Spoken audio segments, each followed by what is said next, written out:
Ok, DreamWorks est devenu peut-être l'un des studios d'animation les plus influents au monde. Derrière Disney, c'est sûrement le plus grand faiseur de rêves, peut-être même celui qui se tient actuellement au sommet de l'animation. Ça fait plus de 20 ans qu'il captive le public avec ses films, plus de 20 ans que le studio alimente l'imaginaire de nombreux enfants, plus de 20 ans qu'il ne cesse de se réinventer, plus de 20 ans qu'il émerveille enfants et adultes. Mais alors, qu'est-ce que DreamWorks a de si particulier? C'est simple.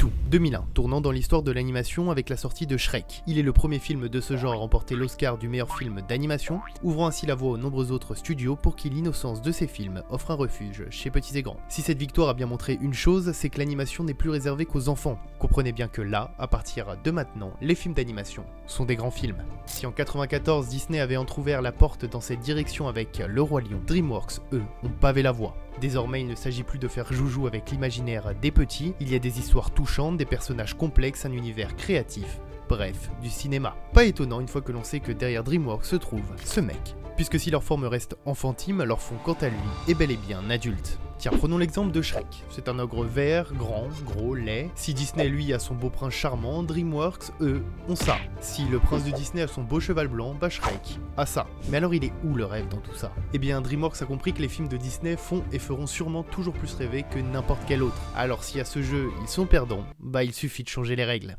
Honnêtement, moi, pour tout vous dire, c'est pour ça que je regarde des films. Croyez-moi, je suis émerveillé devant tout ça, mais ce qui me fait regarder, moi, c'est ça.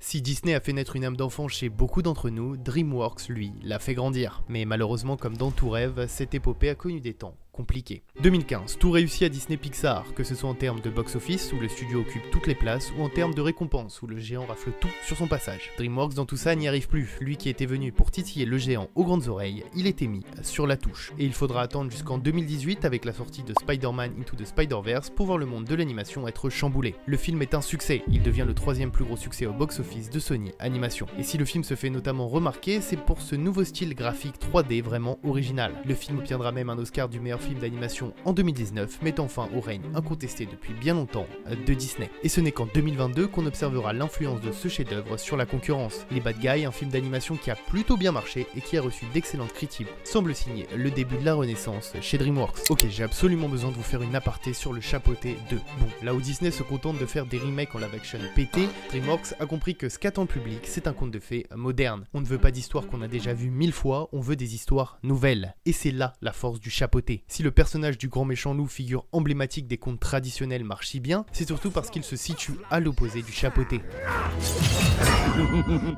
Là où le Chapeauté agit sans aucun sens du devoir, le loup, lui, n'en a qu'un seul, le tuer. Agir comme un enfant sans aucun sens des responsabilités lui a coûté 8 vies, et au début de sa 9e, sa dernière, bah c'est plus un enfant.